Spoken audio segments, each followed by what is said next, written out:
Act 6657. In this law, the loans of agrarian reform beneficiaries with unpaid amortization and interest shall be condoned.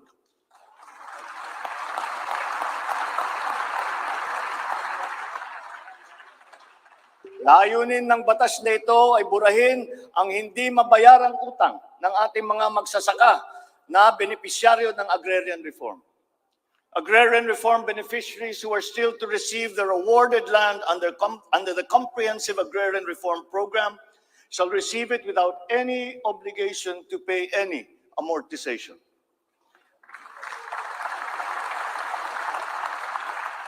The condonation of the existing agrarian reform loan will cover the amount of 58.125 billion pesos, benefiting 654,000 agrarian reform beneficiaries and involving a total of 1.18 million hectares of awarded lands. Executive Order Number 75, Series 2019 requires that all government agencies, bureaus, departments, and instrumentalities to turn over agricultural lands to qualified agrarian reform beneficiaries. At present, we have a total of 52,000 hectares of unused agricultural lands of the government, which shall now be used for distribution to the following sectors in accordance with Section 40 of the Republic Act number 6657 as amended. Thus, landless war veterans, landless surviving spouse and orphans of war veterans, landless retirees of the Armed Forces of the Philippines and the Philippine National Police. Agricultural lands acquired under this program will be given to graduates of college degrees in agriculture who are landless.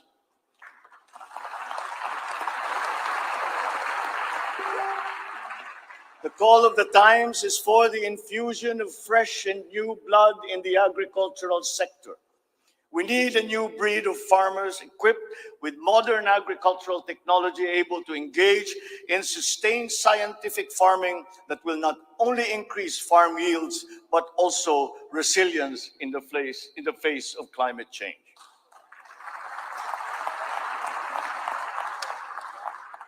They say that each brand has a story. As for the Filipino brand, ours is deeply rooted in our rich cultural heritage, and the tourism sector plays an invaluable role in the promotion of the Filipino brand. Tourism is not only an important economic development tool, but the abundance of opportunities that the sector creates in terms of regular employment and even job creation at the grassroots level is undeniable. To boost our tourism industry, we will first and foremost make basic developments, such as road improvements for easier access to tourism spots. We will also upgrade our airports and create more international airports to help decongest the bottleneck in the Manila airport. We will also make it more convenient for travelers to go around the country, even to remote areas, to help promote undiscovered tourist spots. This program will be led by the Department of Tourism together with the Department of Public Works and Highways.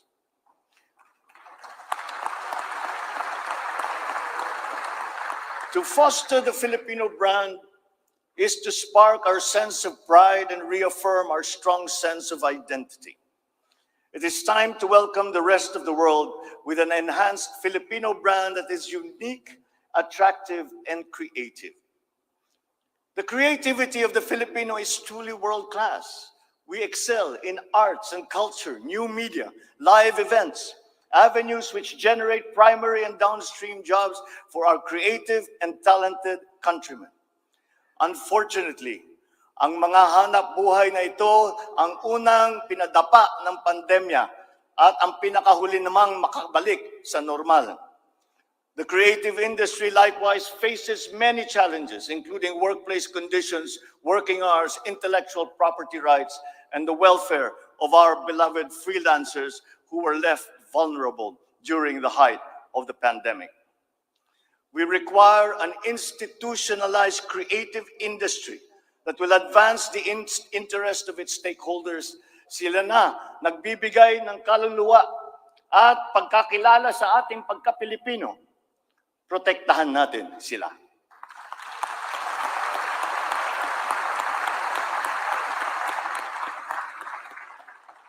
The Department of Social Welfare and Development has a large part to play in all of this.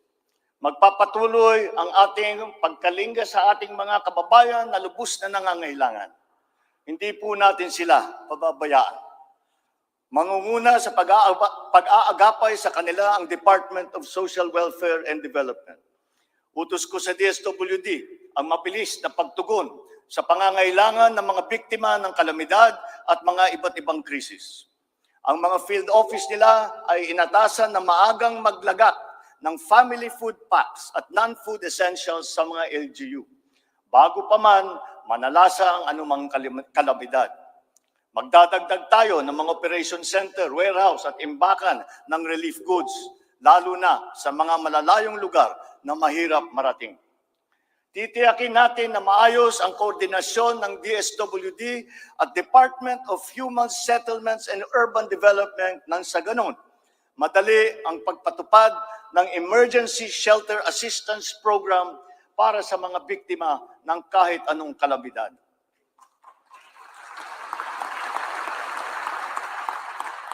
Pagtitibayin pa natin ang komprehensibong programang Assistance to Individuals in Crisis Situations o ang ating tinatawag na AICS para maiparating ang tulong sa mas maraming biktima. Hindi natin papahirapan ang mga biktima ng krisis na dudulog sa ahensya. Gagawin nating simple ang proseso ng paghingi at pagparating ng tulong. Dahil hindi naman dapat dinadagdagan pa ang hirap ng nararanasan ng ating mga mamamayan.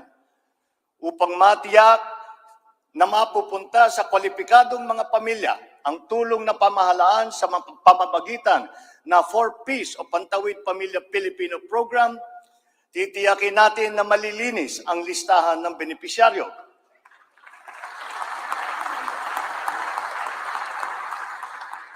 Higit na sa 1 milyong pangalan na ang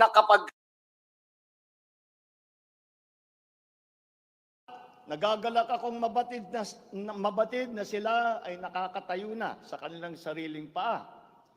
Kaugnay nito ay inutusan ko ang DSWD na pag-ibayuhin pa ang pagrepaso ng listahan upang maitutok ang pamimigay ng sapat na ayuda sa mga lubos na nangangailangang pamilya.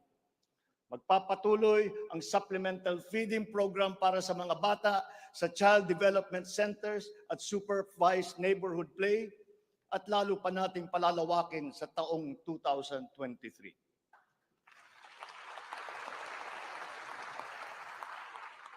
Hindi rin natin nakakalimutan ang mga solo parents at mga nanay na nahiwalay sa kanilang mga mister dahil sa karahasan.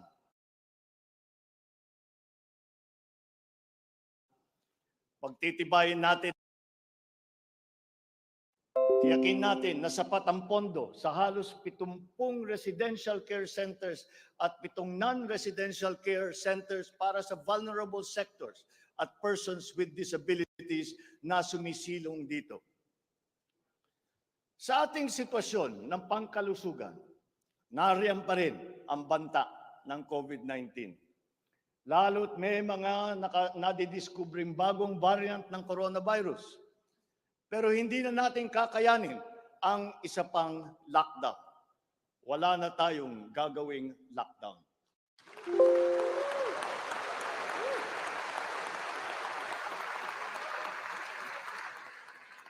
Dapat natin balansehin ng maayos ang kalusugan at kapakanan ng ating mga mamamayan sa isang banda at ang ekonomiya naman sa kabilang banda.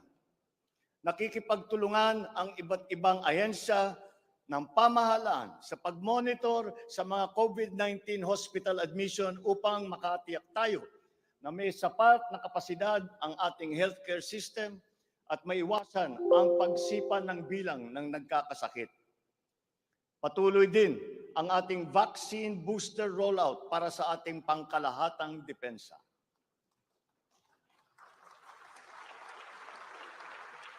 Sa ganitong paraan, kahit pa tumaas muli ang bilang ng mga COVID cases, mananatiling mababa ang bilang ng mga maospital at bilang ng mga namamatay.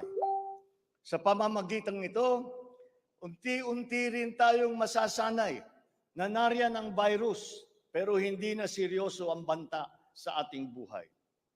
Iaayon natin ang ating mga health protocols sa kung ano ang ating pangangailangan sa paglipas ng panahon at lalo pang iibayuhin ang kooperasyon kasama ang pribadong sektor upang tumaas pa ang kumpiyansa ng mga mamumunuhan nang sa gayon ay bumalik na tayo sa full capacity, lalo-lalo na ang ating mga negosyo.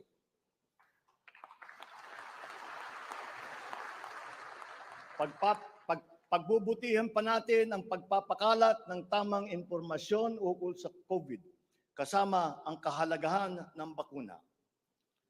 Mananatili muna sa ngayon ang alert level system natin. Pinapag-aralan natin ang ibang paraan ng klasifikasyon upang mas babagay sa kasalukuyang sitwasyon, lalong-lalo na sa pagbabago ng COVID. Sa pakikipagtulungan ng Kongreso, itatatag natin ang ating sariling Center for Disease Control and Prevention at ang isang Vaccine Institute.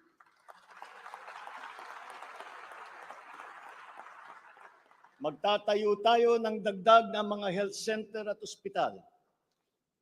But beyond the issues that the pandemic has brought, the need for a stronger healthcare system is self-evident.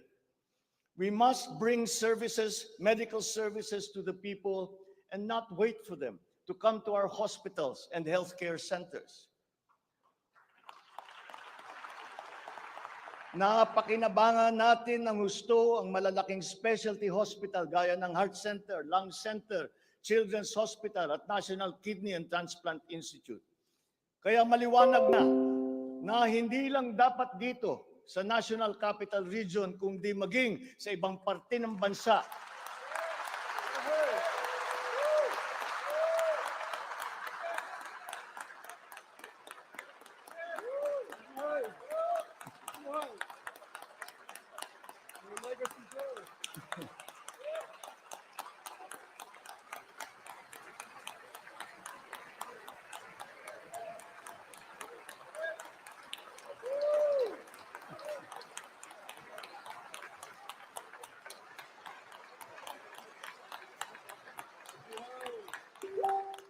Maliwanag na hindi lamang dapat dito lamang sa National Capital Region kundi maging sa ibang parte ng bansa, kailangan magdagdag ng ganitong uri ng mga pagamutan.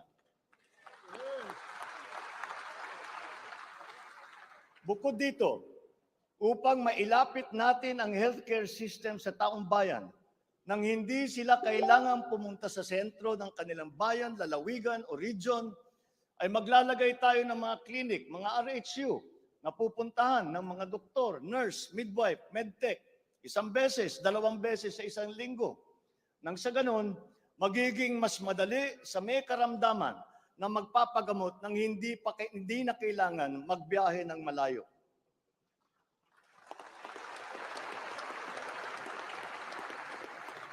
One of the cornerstones of a strong healthcare system is the provision of competent and efficient medical professionals. We will exert all efforts to improve the welfare of our doctors, our nurses, and other medical frontliners. Dapat din tayong magkaroon ng sapat na supply ng gamot na kinakailangan sa pang-araw-araw ng ating mga mamamayan. Sinimulan ko na ang pakikipag-usap sa mga kumpanya ng gamot dito sa Pilipinas at sa ibang bansa. Hinihikayat natin na buksan nila ang merkado upang bumaba ang presyo ng gamot.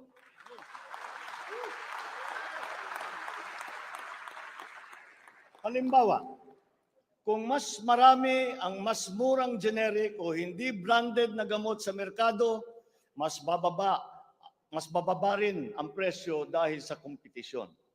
Ang Department of Trade and Industry ay nakikipag-usap sa mga interesadong manufacturer ng generic drugs na papasok sa ating bansa.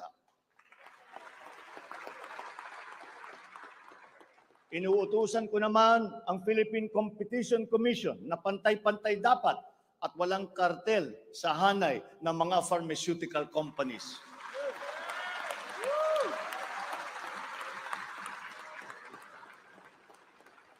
Dahil kapag bukas ang merkado, bababa ang presyo ng gamot para mapakinabangan ng ating mga mamamayan. This is one of the hard lessons that we learned when the pandemic struck, and therefore we must act on that shortcoming.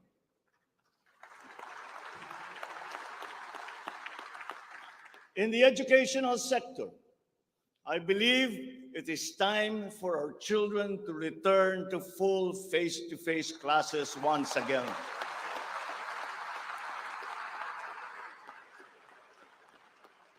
The Department of Education, led by our highly able Vice President Sara Duterte, is now preparing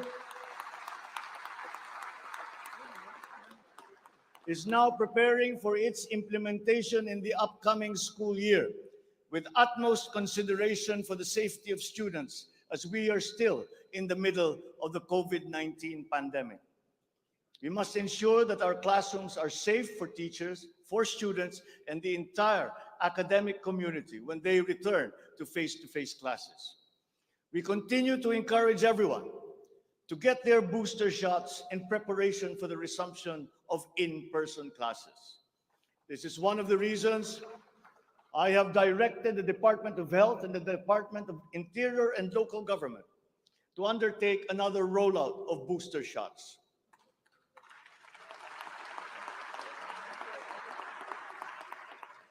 The condition and availability of schoolrooms for our students must also be addressed, again, in coordination with the Department of Public Works and Highways. Though some complications have arisen over the question of repair of school buildings in relation to the Mandanas-Garcia ruling, this will be ironed out. We have been in discussion with local government leaders, governors, and mayors in the last few weeks to determine with the LGUs what is actually practicable, what functions belong to the LGUs, and what belong to the national government. There have also been lengthy discussions on the continuation and viability of the K-12 school system. We are giving this careful review, and all necessary inputs and points of view are now being considered. In the longer term, we are instituting a program of refresher courses and retrainings for our teachers so they can stay abreast of the rapid growth in technology, especially in this post-pandemic world. As for the horror stories that we have heard about the poor quality of educational materials and supplies that are being given to our schools, this must end.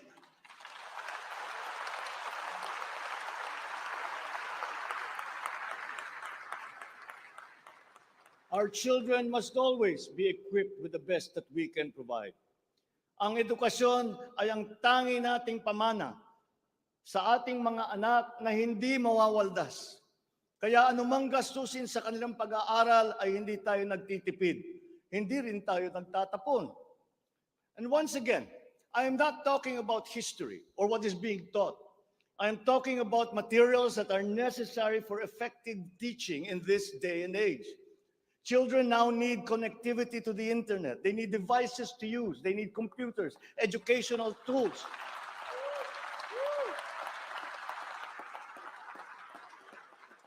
So that they might participate fully in the digital community here and abroad.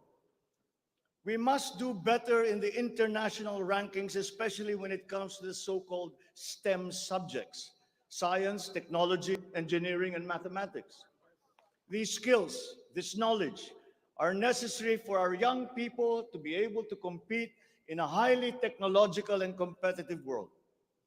The raw talent is there in our young people. It is up to our educational system to develop and to refine that great pool of talent.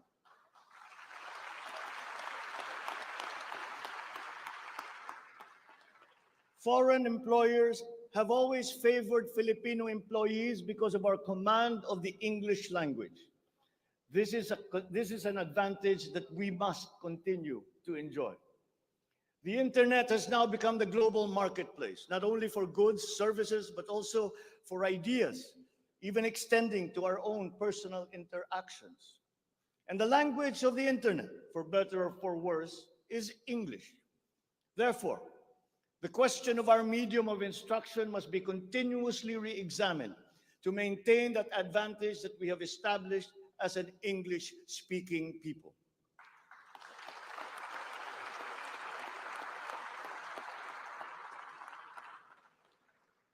On a related subject, we are entering an age of exponential adoption of technology. It is the fourth industrial revolution. This will be characterized by the infusion of technology into almost every facet of our lives. Breakthrough technologies in the areas of quantum computing, artificial intelligence, nanotechnologies, the Internet of Things, robotics, self-driving electric vehicles, 3D printing, virtual and augmented realities, among others, that will radically transform the way business is done. The scale and the speed at which these innovations are introduced universally into our everyday lives and activities is unprecedented in our recorded history. We cannot stand idly by. The mission of our Department of Information and Communications Technology is to identify and utilize these innovations to improve governance. It has the daunting task now of transforming our government into an agile bureaucracy that is responsive to the needs of the public. Provide good and solid data to ensure informed decision-making, as well as allow secure and seamless access to public services. The voluminous records stored in the government warehouses and archives have to be digitized. Those that are already stored in various inventories of data should be harmonized and shared across departments and agencies. Needless to say, these have to be kept in large data centers that are secure yet accessible. The national ID will play an important part in this digital transformation.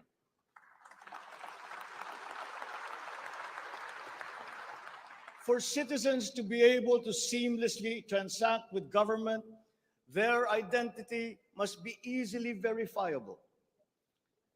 We expect to issue 30 million physical IDs and 20 million digital IDs by the end of this year. The target is to accomplish the issuance of about 92 million IDs by the middle of next year. As the world moves into rapid digitalization, the digital divide will become more pronounced. The depth and breadth at which these technologies will be transformative in our lives is fully expected. This will open new opportunities for the creation of wealth, but will also likely create inequalities. Hence, universal connectivity will be a vital component in order to ensure that no citizen is left behind.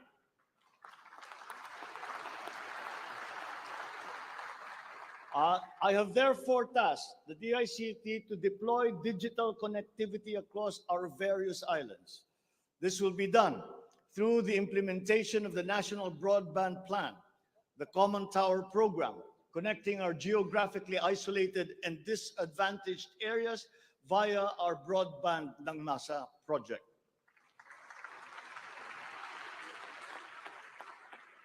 All relevant modes of digital transport should be utilized. These may be through a combination of terrestrial or submarine fiber optics, wireless, and even satellite technology. As our Public Service Act has opened the doors and removed the restrictions on foreign investment, we foresee an increase in direct investment of overseas players. This will translate into better quality, availability, and affordability of telecommunications services all over the country. We come now to infrastructure. The backbone of an economy is its infrastructure. The infrastructure program of the Duterte administration must not only continue, but wherever possible, be expanded.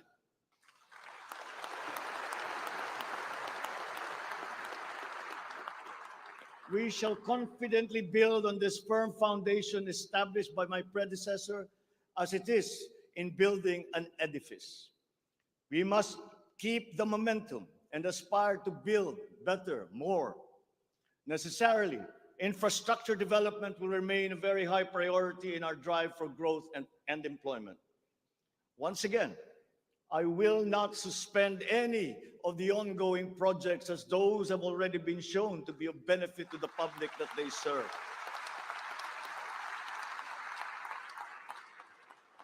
We will continue to study the proposals that have been made. Infrastructure development spending will be sustained at 5 to 6% of GDP.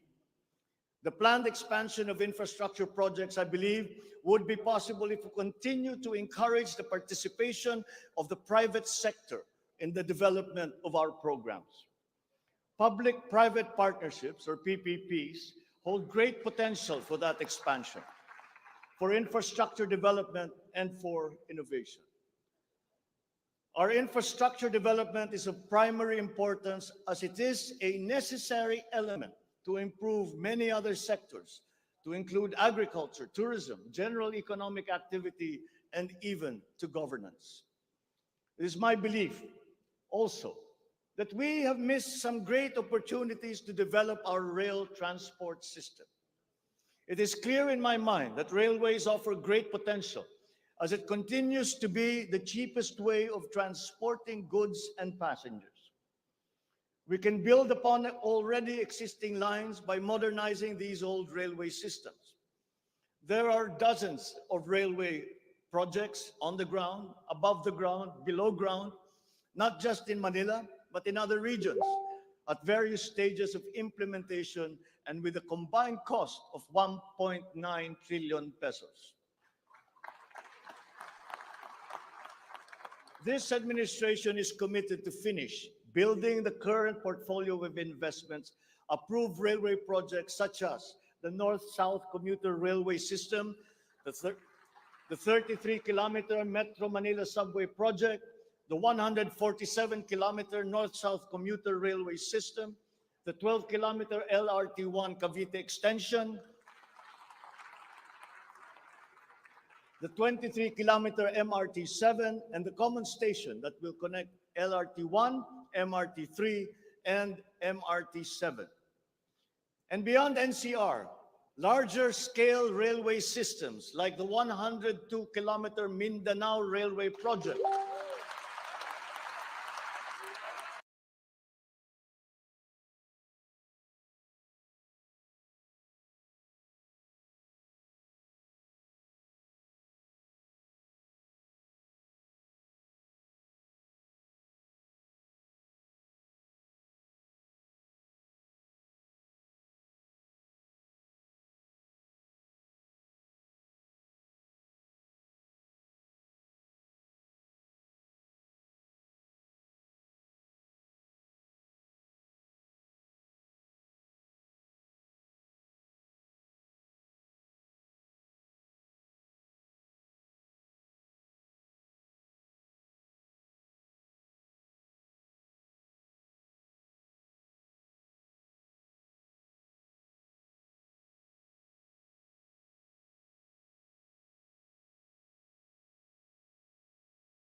Kamusta uwi mo dyan, anak?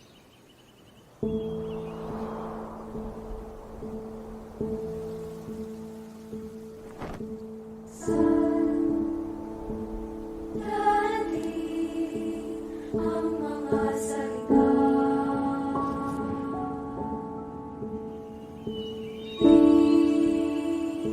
makakapag magtabay kasama ka. Aking sinta, ikaw na ang tahanan at mundo. Sa pagbalik, Uy, nakabukla pa! mananatili na sa piling mo, mundo'y magiging ikaw. Magiging ikaw. Halika na, sumama ka, pangmasdan ng mga tala.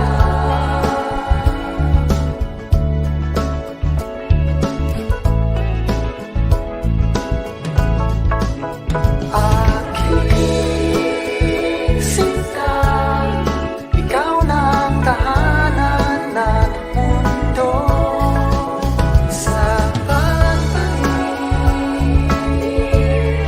mananatili na sa piling mo, mundo'y magiging ikaw. Magiging ikaw.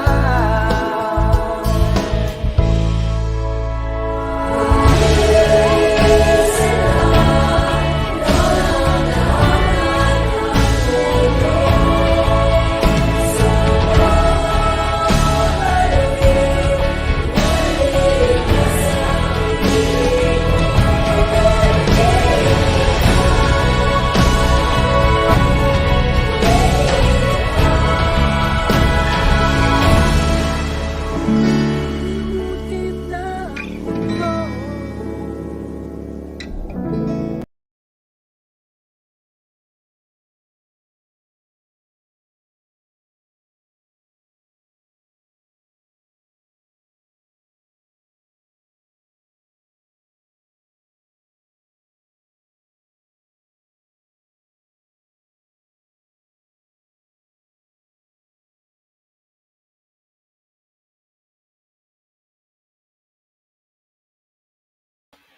Alright po, maraming salamat po sa mga nanood. Ayan, napakinggan natin ang mga plano ng ating President Bongbong Marcos. So, ayan guys, thank you so much po sa lahat ng mga viewers natin dito sa ating himpilan ng 98.4 Love FM Teleradyo. Magandang buhay!